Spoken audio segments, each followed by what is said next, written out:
5 larangan untuk panitia kurban. Assalamualaikum warahmatullahi wabarakatuh. Sahabat Istana Ilmu rahimakumullah.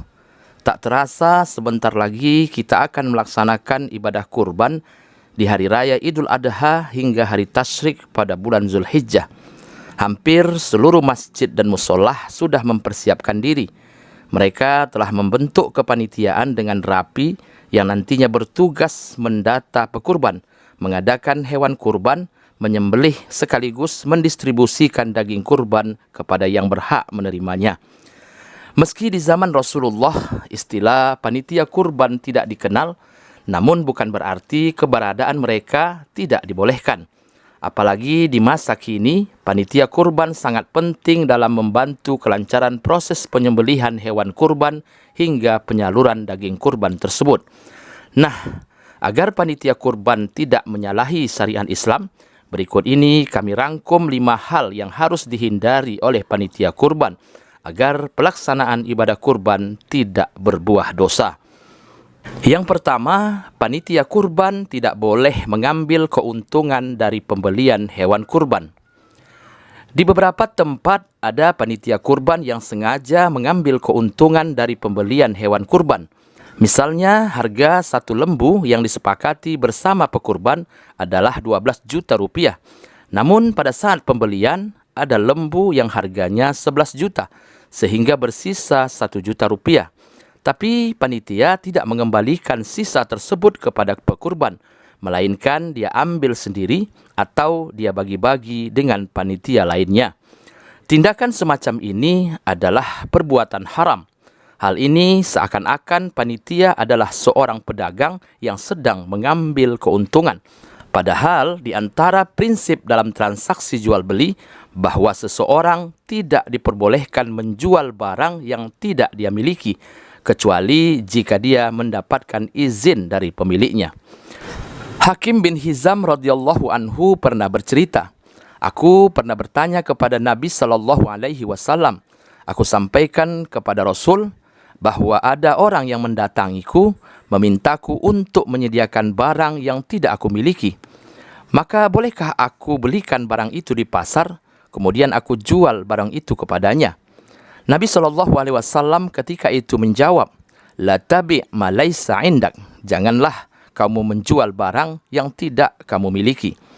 Dalam riwayat lain, Hakim juga pernah mengatakan, "Nahani Rasulullah SAW an abi'a ma laisa indi." Bahwa Rasul SAW melarangku untuk menjual barang yang tidak aku miliki. Hadis riwayat Tirmizi. Ketika membawakan hadis ini, Imam Tirmizi menyatakan bahwa mayoritas ulama mengamalkan hadis ini. Mereka membenci seseorang menjual apa yang tidak dia miliki. Maka berdasarkan keterangan di atas, ketika panitia kurban menjual hewan kurban sebelum memilikinya, berarti dia telah melanggar hadis di atas. Yang kedua, panitia kurban tidak boleh mengambil upah berupa daging hewan kurban. Di beberapa tempat kita temukan bahwa panitia kurban mendapatkan bagian daging kurban yang lebih banyak dari kaum muslimin yang bukan panitia. Kelebihan itu sebagai bentuk upah karena sudah menjadi panitia kurban. Maka dalam hal ini, mengambil sebagian daging kurban untuk dijadikan upah panitia kurban tidaklah dibenarkan. Ali bin Abi Thalib radhiyallahu anhu ada menyebutkan bahwa Rasulullah sallallahu alaihi wasallam memerintahkanku untuk mengurusi unta-unta kurban beliau. Aku mensedekahkan daging, kulit dan jilalnya, yaitu kulit yang ditaruh pada punggung unta untuk melindungi dari dingin. Aku tidak memberikan sesuatu pun dari hasil sembelihan kurban kepada tukang jagal. Beliau bersabda, "Kami akan memberikan upah kepada tukang jagal dari uang kami sendiri." Nah, berdasarkan hadis tersebut sangat jelas bahwa upah bagi panitia kurban maupun bagi penyembelih hewan kurban tidak boleh diambil dari daging kurban bagian kaum muslimin. Jika panitia mau diupah, maka pekurban atau sahibul kurban haruslah menyediakannya sendiri, baik itu berbentuk uang maupun daging kurban yang memang sudah menjadi bagian dari yang berkurban, bukan diambil dari bagian kaum muslimin lainnya. Yang ketiga, panitia kurban tidak boleh mengambil bagian tertentu dari hewan kurban, baik untuk dijual maupun untuk dikonsumsi. Ketika hewan kurban telah disembelih, maka seluruh bagian tubuh dari hewan kurban tersebut harus segera dibagikan sebagai sedekah atau sebagai hadiah. Imam Nawawi menjelaskan bahwa tidak diperbolehkan bagi siapapun mengambil secara pribadi atau memperjualbelikan bagian tertentu dari daging kurban, seperti lemaknya, kulitnya, tanduknya, bulunya, dan lain sebagainya. Bagian daging kurban tersebut juga tidak boleh dijadikan sebagai upah untuk panitia kurban. Semuanya harus dibagi secara proporsional. Dari Abu Hurairah radhiyallahu anhu, Nabi sallallahu alaihi wasallam bersabda, "Man ba'a jilda udhiyatihi fala udhiyatalah."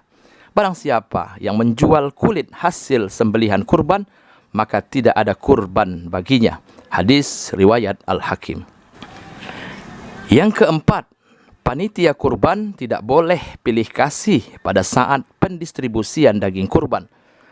Para ulama telah sepakat bahwa pendistribusian daging hewan kurban harus tepat sasaran, yakni kepada muslim yang membutuhkan. Setidaknya ada 3 kelompok yang berhak menerima daging kurban, yaitu orang yang berkurban atau sahibul kurban yang mendapatkan 1/3 dari daging kurban. Dari perolehan daging kurban tersebut, sahibul kurban boleh memberikannya lagi kepada siapapun. Yang kedua yang berhak menerima daging kurban adalah fakir miskin. Dan yang ketiga, dibagikan kepada tetangga sekitar, teman atau kerabat, meskipun mereka sedang berkecukupan. Tapi bagaimana dengan tetangga kita yang non-muslim? Apakah mereka boleh menerima daging kurban dari kita? Dalam hal ini, Imam Nawawi dalam Al-Majmu' ada menjelaskan bahwa beberapa ulama berbeda pendapat tentang hal ini. Imam Hasan Al-Basri, Abu Hanifah, dan Abu Thawr merupakan ulama yang menetapkan hukum boleh membagikan daging hewan kurban kepada non-muslim. Sedangkan Imam Malik dan Al-Laits berpendapat makruh. Sedangkan menurut ulama dari kalangan mazhab Syafi'i, memberikan daging kurban kepada non-muslim diperbolehkan selama kurbannya termasuk kurban sunnah, bukan kurban nazar. Maka berdasarkan penjelasan tersebut, panitia kurban harus jeli dan bersikap adil dalam pendistribusian daging kurban. Pembagian daging kurban harus dilakukan secara terukur, tepat sasaran, sesuai syariat, dan sesuai dengan panggilan kemanusiaan. Jangan sampai ada orang di sekitar tidak mendapatkan bagian daging kurban, padahal mereka saat itu sebenarnya sangat membutuhkannya. Yang kelima, panitia kurban tidak boleh mengambil daging kurban yang bersisa. Sebagian panitia ada yang melebihkan jumlah bungkusan penerima kurban. Misalnya yang berhak menerima daging kurban di suatu kampung ada 100 orang.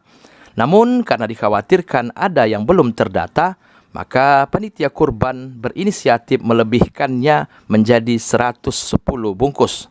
Setelah pembagian selesai dan seluruh kaum muslimin di sekitaran pelaksanaan kurban telah mendapatkan bagiannya, namun ternyata daging kurban masih bersisa 5 bungkus lagi misalnya, maka 5 bungkus daging itu tak boleh diambil oleh panitia kurban.